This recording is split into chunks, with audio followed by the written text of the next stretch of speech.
stone, tall flames rose from a shallow pit. The tingle on the back of his neck surged into an electric charge.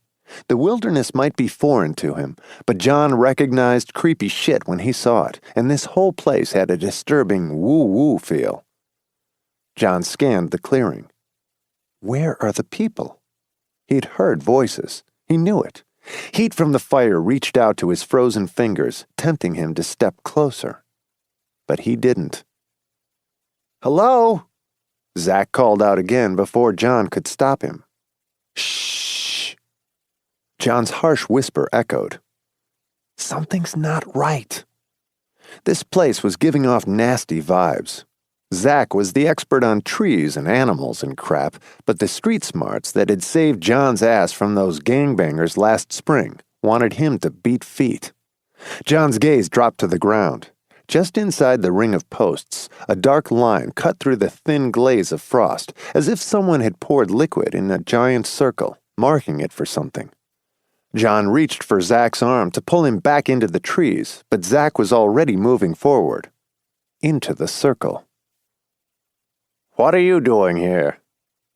A man stepped out from behind one of the posts. Silhouetted, with the fire to his back, he was featureless. John's arm dropped to his side. Firelight gleamed off a dark hooded robe that draped the stranger's frame and pooled on the ground around his feet. John's weirdo meter went apeshit. "We're lost." The enthusiasm drained from Zach's voice. The man took 3 steps. The expansive hood obscured his face like the Emperor's from Star Wars. He was close enough to touch Zach now. "You crossed the line." John knew he should step forward with his friend, but his legs wouldn't budge. His feet refused to cross into the circle. There was something critical about that line. John could sense it. The robed man shifted. A blade flashed silver in the moonlight, flicked at the white skin of Zach's neck. A gurgling gasp issued from his lips. Shock choked John like a hand clamped around his neck. His friend's body crumpled to the frozen earth. Zach's head hit last, bouncing twice on the frozen ground. One final breath clouded the night air as dark liquid gushed from the wound onto the frost in a wet streak, like the first brushstroke on a blank white canvas.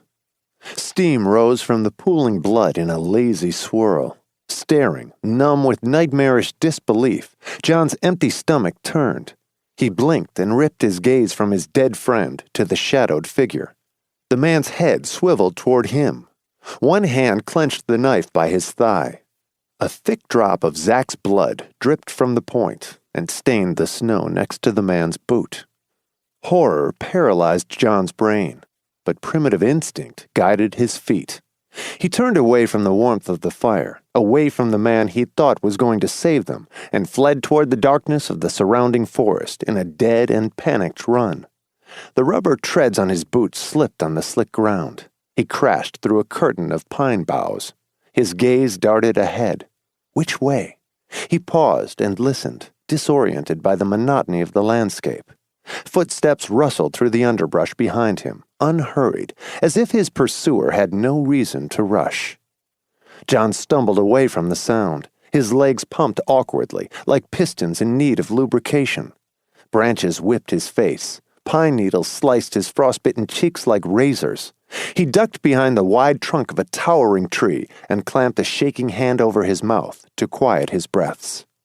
His panting echoed over the rush of blood in his ears, the sound of futility. The man was going to hear him. He was going to find him. He was going to hunt him down and kill him, as if he were a well-fleshed buck. Branches creaked over his head as the wind blew powder from the tree's limbs. The crisp night air closed in on him, caressed his sweat-coated skin. A hollow at the tree's base tempted him to curl up and hide like an exhausted rabbit. Like prey. A twig snapped to his left. He pushed away from the tree trunk and staggered forward, into a solid robed chest. John bounced backward and lost his footing.